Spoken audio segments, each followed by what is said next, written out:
Hi, I'm Lavinia Butler, and welcome to Luvric and Company, or Nashville in Action.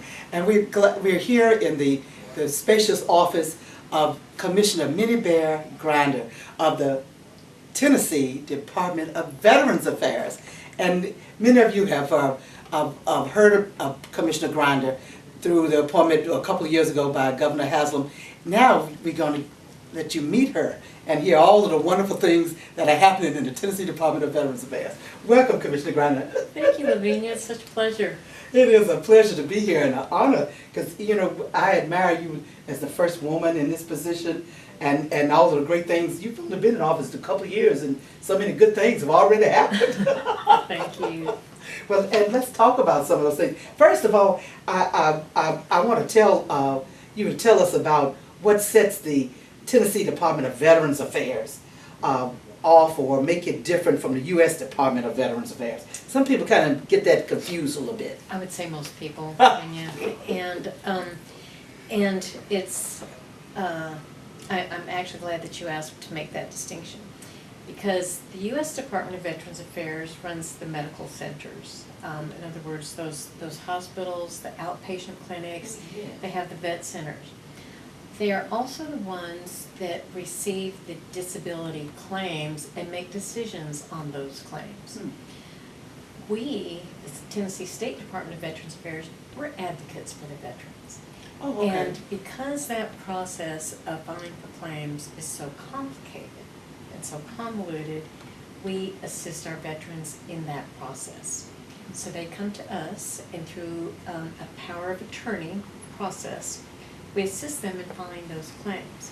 We help make sure that, number one, they have all the correct documentation, and sometimes just through talking to the veteran, they may have in mind that they're just going to file a claim for one thing. After talking with them, we may find out they may have several conditions that they can file for. So we don't make the determination, we don't determine the rating. But let's say after the claim, the veteran wants to file an appeal.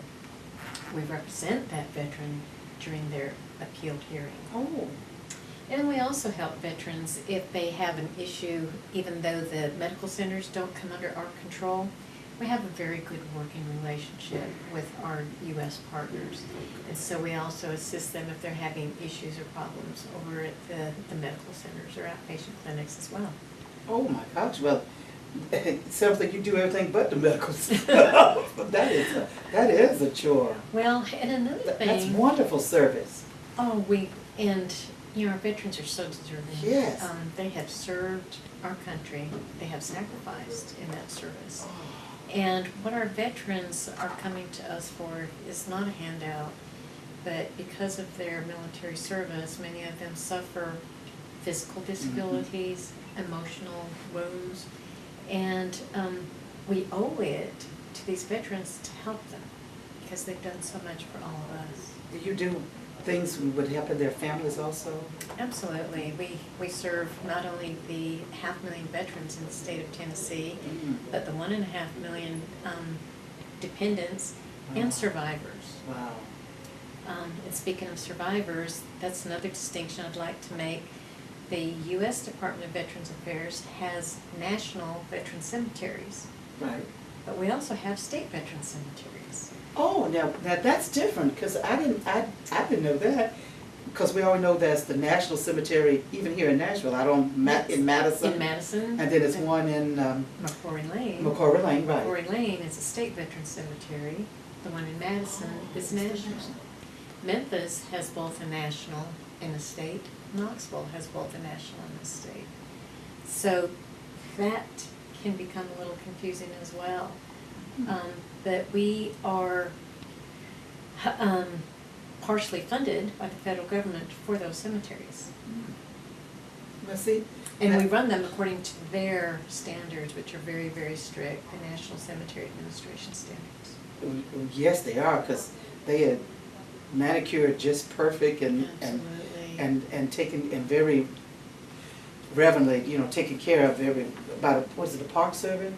Well, the veterans? No, in the case of the USVA, the U.S. Department of Veterans Affairs takes care of those. Oh, For our state cemeteries, my employees take care of those. oh, Um, okay. And, you know, there are some exceptions. Arlington is taken care of by the Department of the Army. Well, yes, I can see Arlington. Well, my gosh, this is such good information to, you know, for people to know that too. You do a lot. I had no idea that the Veterans Affairs Office do all these wonderful things. That's great. Thank you for telling us that. You're very welcome. Now, you are also a retired colonel in the service too, since we're talking about the service. Yes, I am. But tell us about your military career and how it led you to this current role as Commissioner of Veterans Affairs. Well, thank you. I was in the National Guard, but full-time active duty in the National Guard. And I know most people consider the National Guard And I as said, ask you what state? Well, I started out in California, Oh, and then okay. I've been in Tennessee since 1989. Oh, okay. And most traditional guardsmen do one weekend drill per That's month, true. and then 2 weeks a year. But I've always been a full-time guardsman. Oh. So during that period of time, I served a lot of different positions. And some of those actually lent well into my current position here. I was the Director of Personnel. I was an Inspector General. I was Head of Property and Fiscal Operations and Logistics. I also worked casualties for Tennessee Army National Guard. So when the governor was making his selection, and he saw I had those qualifications, also the fact that I deployed. I am an Afghanistan combat veteran, also the wife of a Vietnam veteran. Our son is serving in the Tennessee Army National Guard as a helicopter pilot. He and his wife, Billie Jean, shortly after I returned from Afghanistan, they deployed together to Iraq. Mm. And toward the end of their deployment,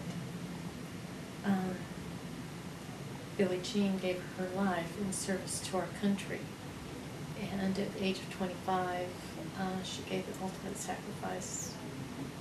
So I think the governor realized that not only was I a veteran, but I saw military service from a lot of different angles. Yes. And because of that, felt that I would have a lot of credibility with our veterans. And I believe I do. Yes, you do. Very much so, you do. It is truly an honor to be here. It's with you today and hear about you. And I had heard all of these things. The governor was applauding, and I think I joined everyone into doing that because you are not. It's not so much that you're the first woman in the capacity, but you're the first person. You're a person who have, like I said, have had so many of the experiences that have brought you to this position. Oh my gosh, yes. Well, and when I served in the military, in all those different positions that I mentioned and even more, the one thing that I always took pride in and enjoyed was taking care of my soldiers. And when he asked if I would take this position, and of course I knew I would have to retire in order to do so, I thought, I just love taking care of soldiers, but to be able to take care of 500,000 veterans, Yes. I And their families. absolutely. Oh my gosh, yes. So I didn't hesitate. You have, those are soldiers. You're still, and you still take care of the veterans and their families. You're still taking care of your soldiers. Yes, I am. Yes. And if I could go, your staff that you have statewide too, that take care of the cemeteries and that do all of the other things, they help you accomplish all these wonderful goals. They're like, soldiers to, in a way, in helping you to to accomplish those goals. Absolutely. And I've talked with every employee in my department, and I've told them how important every single one of them are in our mission. Because if you have a cemetery worker, unlike a grounds worker that may work for a state park, what they're doing in our cemeteries, we have to make sure that our cemeteries are a field of honor with dignity and respect that our veterans so richly deserve. So it's more than just cutting grass. Exactly. Very good. That is wonderful. Oh. Well, when you first took this appointment from Governor Haslam now, what was your first priority? What's the first thing that you took charge of? Well, of course, I put my leadership team together, and when I did that, we reorganized because I wanted to have a more effective leadership team that would be able to cover the state. I didn't want everyone in Nashville. And so I reorganized so I'd have a commissioner in East, Middle, and West Tennessee. Also, what was driving me crazy, Lavinia, and still does, is that when we got out and started talking with veterans in outreaches, we were always finding veterans that didn't know that they were eligible for a certain benefit. And they didn't know some of the things that were available to them. And I thought, there's got to be some way to reach all of them. Well, with only 12 field offices and 24 Veterans Benefits representatives, that was a challenge in itself. So we knew that we needed to go to where the veterans were. So that was one priority. We need to reach these veterans and keep them informed. And I also wanted to make sure that we made services available to all veterans regardless of where they lived in the state. Because some are in remote areas and so forth, and they kind of maybe cut off a little bit from daily communication of news and things and services that are available. That's right. Good. That's So right. you have 12 satellite offices across the state? Yes, they're field offices, and again, my folks do great work, but 95 counties is pretty tough. Oh, that is. For 12 field offices. Yes, and only 24 people. That's right. So, wow. That's another thing that we've done is, of course, we partner with our county service officers. Number one, we've talked one-on-one with county leadership to make sure that each county service office is resourced. Not every county has a county service officer. And we want to make sure that they have someone in place to help those veterans, someone who cares, someone who knows what they're doing. We are mandated by Tennessee Code annotated to train the county service officers. And so we conduct training quarterly out in the regions, and then once a year we bring them all to Nashville. Because laws change, eligibilities change. Just 3 years ago, for example, the U.S. Veterans Affairs added 3 presumptive conditions for Agent Orange. So you might have a Vietnam veteran who has gone for years, maybe even decades, with a condition, and all of a sudden, in 2010, when they filed for one of those conditions, they received back pay and monthly pay. We had some veterans that received awards in the amount of 6 figures. Lavinia, do you think that changed that veteran's life? Yes. They were on the verge of bankruptcy or foreclosure. They get an award like that. That not only changed that veteran's life, but his family's life. And maybe even more important than the money was it was validation. Exactly. For that veteran. For that service, yes. Because finally, the government was being accountable. They recognized that because of their military service, they were suffering this condition. Wow. And you have found many of them like that? Yes. Wow. And oh, how rewarding it is to help Yes. these folks. And to be there and to give them the award and see that, yes, oh, that's such an honor, that is. It is. Oh, that, and so that, the laws changed now, so that is, I'm glad, because I didn't realize that about the Agent Orange either. Well, and see, that's why even if a veteran has been discharged for some years, it's very important that we be able to keep up on the laws, because they change, that we train not only our employees but the county service officers about all the current laws and eligibility criteria, so they know, so they can help each and every one of them to the fullest extent that they can. Oh, great. Oh, that, now, they told me you were doing some great things, and the more I talk to you, I am just in awe myself. In just a couple of years. Well, and of course, I can't take credit, but I will take credit for having a great team of people Yes. who have the same passion that I do for serving veterans. And they're smart, they're talented, they're dedicated. That is so important, yes. Oh, this is wonderful. Well, now, tell us about the accomplishments that came, well, you've just told us some of those are priorities. Well, tell us what's next on your agenda. Okay, well, and in addition to some of those things I mentioned, we had the first ever Women Veteran Summit in the state. And we have 2 women veteran coordinators assigned to our department. It's an additional duty. Okay. But we were able to bring women together for the first time last year and again this year, so they could learn about benefits and services that are available for them. That's And they were able to connect with other women veterans, because a lot of these women thought, you know, there's no one else that's going through what I'm going through. They felt very alone. But once they heard other women veteran stories, they felt, you know what, I've got a sister that is going through this too, and we can now talk and share information. So that's been very powerful, and we've created a database and a newsletter to keep them informed.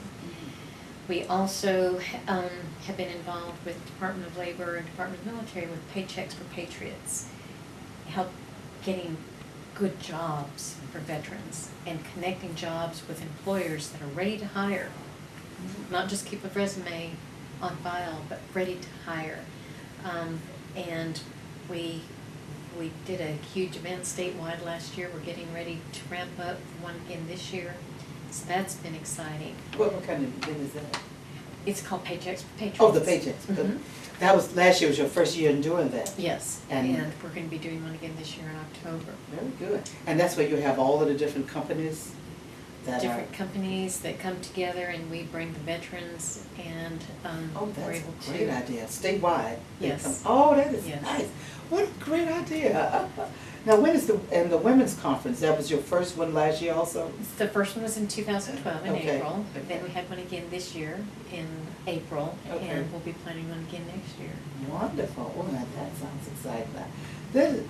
Those are some wonderful programs and services that, wow, you really got Tennessee moving. Well, and I'm going to share Bad. something else I'm really proud of that's helped our veterans tremendously, and that is our emphasis on what is called fully developed claims.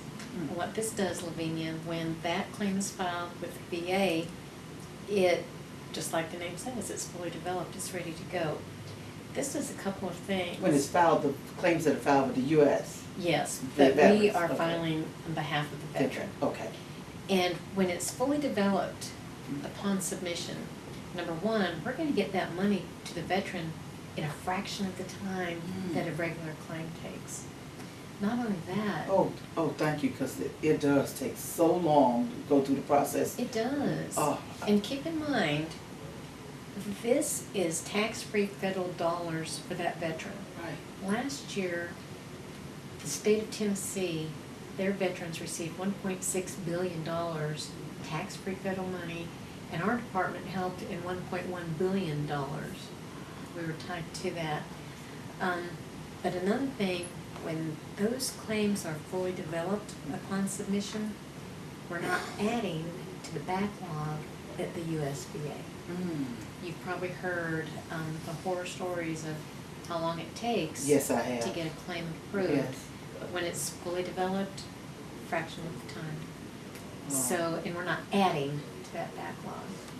Tennessee Tennessee is that's everything doing right so well in that area. We've been recognized nationally by the Undersecretary for Veterans Benefits Wow. Administration. And they have asked us, Tennessee, what are you doing? Can you help us share your secrets with so they can market it nationwide. Congratulations. Thank you. That is remarkable. That is wonderful. My gosh, I love that. Wow, thank you for that was a wonderful story for telling us that. That's very important. Well, now, how can we as other people that are not on your staff get involved in Veterans Affairs and maybe help you do some of these wonderful things? My gosh. Great. There's several things. First of all, I told you about our state cemeteries, and we're looking to open 2 more. One in southwest Tennessee and one in the upper Cumberland area. Right now, there are steering committees that are trying to raise awareness, raise funds, and support for those cemeteries. So people can support those efforts either by monetary donations, but also just support of the cemeteries, not just in this planning stage, but even after they're open. Doing volunteer work, maybe planting a memory garden there, maybe donating a special bench or a monument. That's what I was thinking.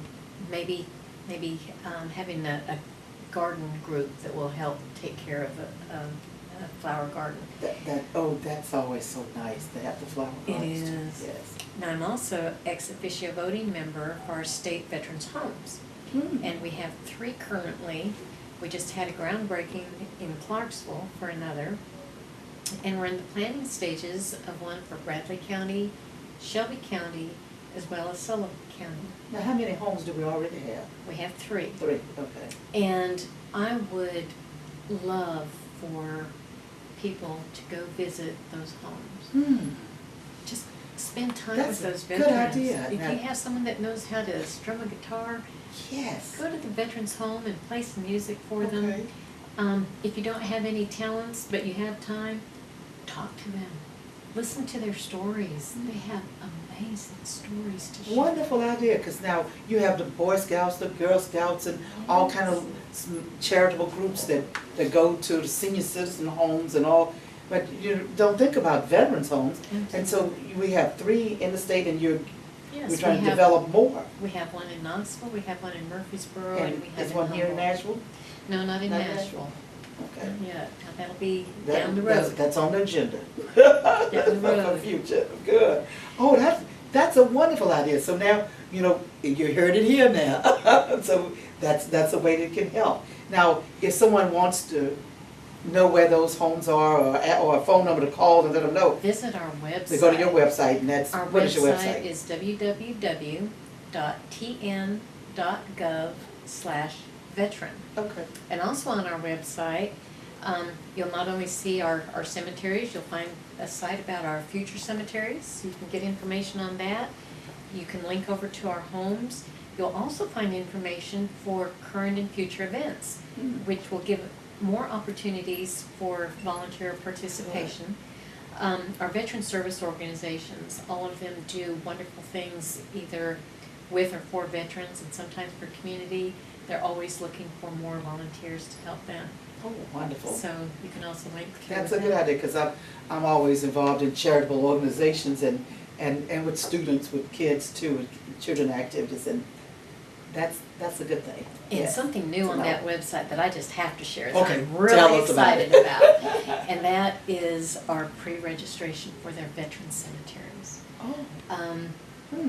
Prior to just very recent past, if a family member dies, then they're trying to scramble, trying to find a DD 214 so they can be found eligible for the burial in the cemetery. But now all this can be done ahead of time when you're not in stress or trauma, and you pre-register for the veteran, the spouse, Oh, and then when the time comes, they're not trying to find these documents. it's already on file It's with, already with on file. your office, with State Veterans Office on. What? Oh, I just had to told you. That is a blessing to have that service. And we're gonna. And I say that 'cause from having veterans in my family and all too. I know that's a wonderful service. I have a nephew who's in somewhere under one of these seas there in the Navy now, somewhere. And so I believe me, and Vietnam veterans and family and so forth. So that's a wonderful service. Thank you for that. Well, and we participate in Operation Stand Down that serves homeless veterans. Yes. So we're going to take this registration to them because it's so sad if a veteran from anywhere is not given that opportunity. Yes. So in fact, we've also started to work with our funeral home directors on unclaimed veterans Oh, so that we can give these veterans a proper burial. that's good. Now, you know, Because there's no hadn't thought about charge. that, yes. There's no charge at all for veterans in a veteran cemetery. If they are qualified, they are buried and the USVA will pay for that cost. Mm. The dependents are buried at only $700. Mm. So, and again, our cemeteries are kept to the NCA standards, and they're very dignified and respectful and beautiful, beautiful fields of honor. Absolutely wonderful. Before we go, before I run out of time, I just have to ask, how did you get the name Many Bears? I just have to ask that. Well, I can only blame myself for that. All right. It actually started as a joke from a former boss, and it stuck, it became a nickname, and then I changed it legally. My mother, What did she say? oh, she could have killed me. She has since passed, but she was the last one to call me by Many Bears. Oh, how She said- precious. Yeah. Well, all right. Well, Commissioner Grinder, thank you so Thank you, much for being on the Lavinia. show. And thank you for watching. And we'll see you again next time.